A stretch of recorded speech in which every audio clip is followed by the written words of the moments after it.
Vous regardez le JT de JP. Voici les titres.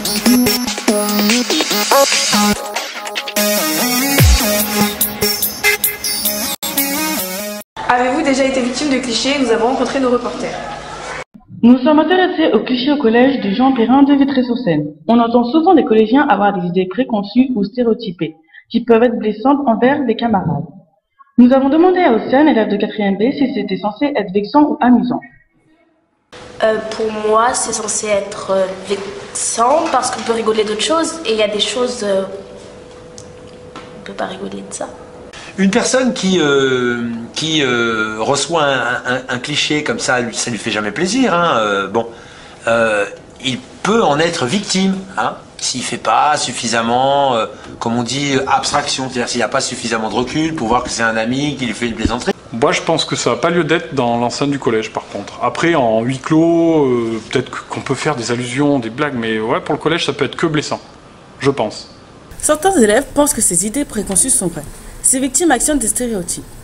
Ça peut aussi provoquer des conflits, des bagarres, des complexes, des différences avec les autres. Ou alors des situations de mal-être.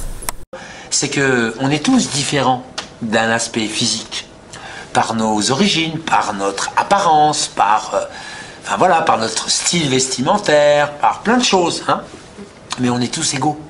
Voilà. Et à l'école, par exemple, on a tous le même but. Hein. Réussir sa scolarité, aller au lycée, pourquoi pas, apprendre des choses. Voilà. Et c'est vrai qu'il faut combattre tout ce qui peut discriminer. Et évidemment, les clichés, quand ils sont prononcés comme ça, même si c'est pour rire, voilà ça que je dis aux élèves, même si c'est pour plaisanter, ils font du mal, ils mettent à l'écart, et donc, ils discriminent.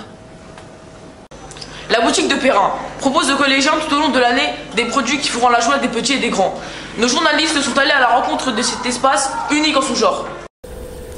La boutique de Perrin se situe dans l'enceinte du collège et est ouverte à tous 5 fois dans l'année. Pour la vente d'automne, la vente de Noël, la vente de Pâques, la vente de la fête des mères et la vente de la Saint-Valentin. En 2013, pour la vente de Noël, de nombreux produits ont été proposés tels que des chocolats et des confitures. Des peluches à porte-clés, des bracelets ou des bougies ont été achetés sur le catalogue du Téléthon. Cette boutique est gérée par les 3e SECPA. Lorsque nous avons débuté la vente au sein du collège Jean Perrin, j'avais simplement une vitrine roulante que je déplaçais devant les bureaux de la direction. Et après, nous avons, avec un certain budget, décidé de créer cette boutique pour avoir un espace quand même plus professionnel pour accueillir nos clients et enseigner la vente. La boutique est financée par l'intendance qui nous octroie un budget d'environ 800 € à chaque vente. Je souhaite, à travers les ventes, donner une autre image peut-être de la SECPA au sein du collège. Dès que nous enseignons la vente, il faut savoir que le passage en boutique est le passage un peu obligé entre guillemets, c'est-à-dire que cela fait partie de notre enseignement. Nous avons interrogé Madame Laurès, une cliente de la boutique. Alors, la boutique Perrin, j'aime bien ce que j'y achète parce que c'est bon, et puis il y a un très bon rapport qualité-prix. J'aime bien parce que j'y rencontre des élèves de SECPA qui sont motivés, qui sont souriants, qui sont accueillants. Je pense que c'est une très bonne chose, cette boutique, parce que ça doit donner confiance aux élèves de SECPA. Et puis, c'est du lien, ça crée du lien dans le collège, et je pense que c'est une très bonne chose.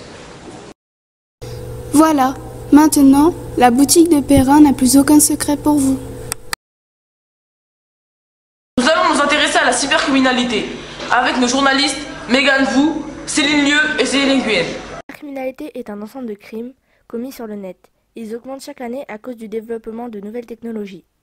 La plupart des délits se font sur les réseaux sociaux, le but étant de pirater, c'est-à-dire voler un mot de passe et de se connecter sur ce compte. Il faut donc régulièrement changer de mot de passe. Avec toutes ces informations, on peut se créer une fausse identité et se faire passer pour quelqu'un d'autre. Il faut savoir qu'on peut contrôler des ordinateurs à distance, il faut donc rester vigilant sur le web. Nous avons demandé à Copain et Florence de nous expliquer ce qu'ils savent de la cybercriminalité. Alors, je pense que la cybercriminalité, c'est des crimes, même si c'est sur Internet, et ben c'est des crimes quand même, et que normalement, ils ne devraient pas avoir lieu.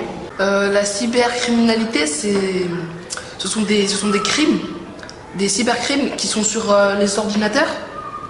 Et au fait, ça consiste à hacker des adresses IP, bien des jeux, des choses comme ça. Mais comment s'en protéger? Bah, pour moi, pour se protéger, c'est de ne pas avoir d'ordinateur et les choses qu'on veut écrire, et bah, on les écrit sur un petit bout de papier. Comme ça, il n'y aura pas de voleurs qui vont voler ce petit bout de papier. Nous avons demandé à Madame Cartier-Lange si elle a déjà été victime d'une cybercriminalité. Non, à moins que je ne sois pas au courant, parce que ça arrive aussi qu'il y ait des choses qui soient sur Internet et puis qu'on ne soit pas au courant de ce qui se passe. Enfin, nous avons demandé à Florence comment elle réagirait si elle se faisait un jour pirater. Ça dépend aussi de l'ampleur de l'acte. Si c'est juste un petit délit de rien du tout, bah là j'irai sur internet, je chercherai une solution. Mais si c'est vraiment un truc grave, bah j'irai voir quelqu'un comme un adulte et je demanderai des informations dessus. Ils pourront sûrement m'aider. Toujours dans les dangers d'Internet, nos journalistes nous entraîneront dans l'univers des réseaux sociaux. Nous sommes en présence de Monsieur Dovan, instituteur au collège Jean Perrin. Quels risques pouvez-vous rencontrer avec Facebook? Risque justement de transgression dans la vie intime et aussi de vol d'informations, parce que tout ce qui est sur Internet, le problème c'est qu'on ne contrôle pas. Les informations sont prises, tout simplement il est difficile de les récupérer. Donc hors contrôle et ça peut effectivement être pénalisant pour une vie professionnelle. Nous sommes en présence de Younes de Vermel, élève au collège Jean Perrin. Ce que ça peut entraîner, c'est si par exemple on va charrier un peu quelqu'un et il va le prendre mal. Et après ça peut engrainer et ça peut partir dans des proportions énormes. Connaissez-vous des personnes qui auraient pu avoir des problèmes avec Facebook?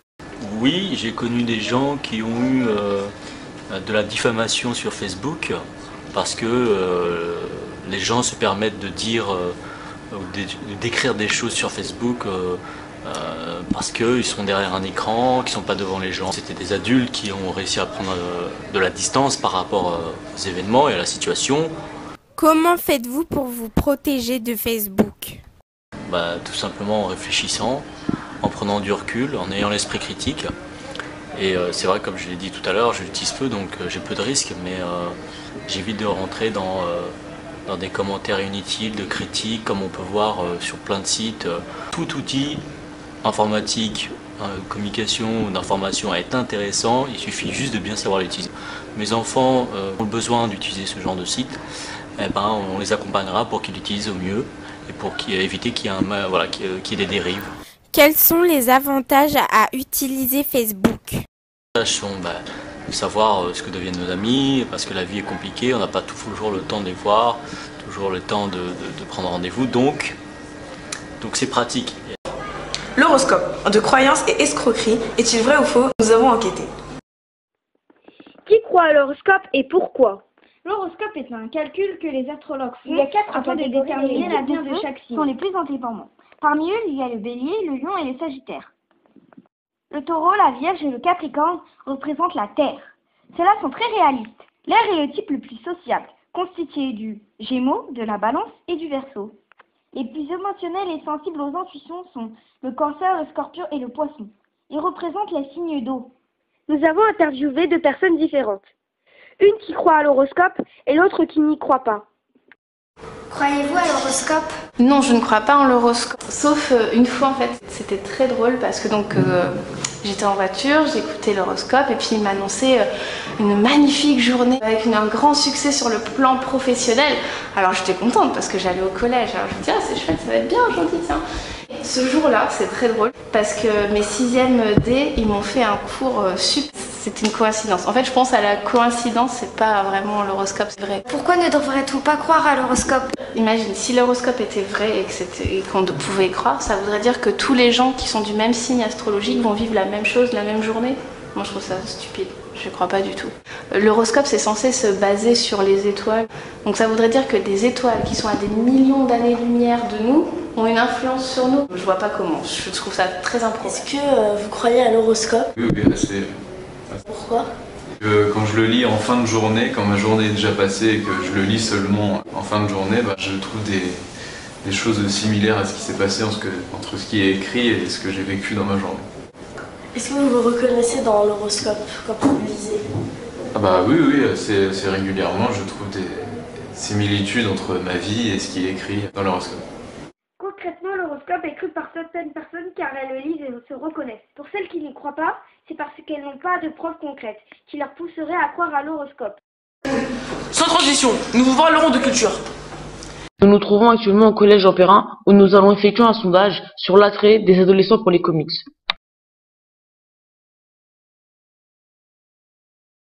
Aimez-vous les comics? Bah, j'aime bien les comics parce que c'est bien, c'est intéressant. Et c'est jamais la même chose, on sait jamais à quoi on s'attend.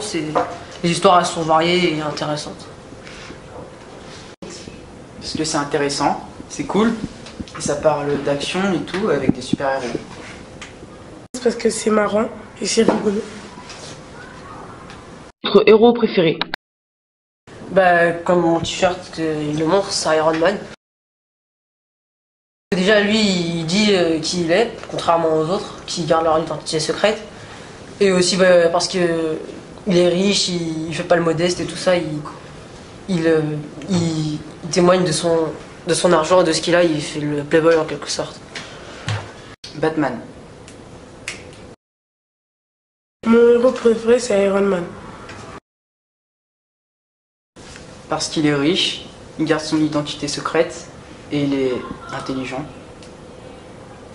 Parce qu'il a beaucoup de pouvoir et il est riche. Avez-vous vu The Avengers?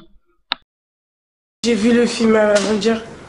Oui, je l'ai vu, le film il était vraiment bien. C'est une des meilleures adaptations de comics. Avengers?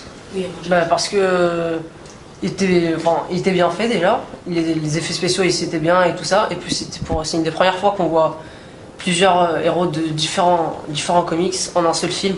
Et ça c'était original. Oui, j'ai vu The Avengers. Oui, j'ai beaucoup aimé The Avengers. Et pourquoi? Parce qu'il y a beaucoup d'action, beaucoup d'effets spéciaux. Et c'est aussi original parce que c'est la première fois qu'il y a un film où plusieurs héros de Marvel sont... Ou les adaptations de comics au cinéma.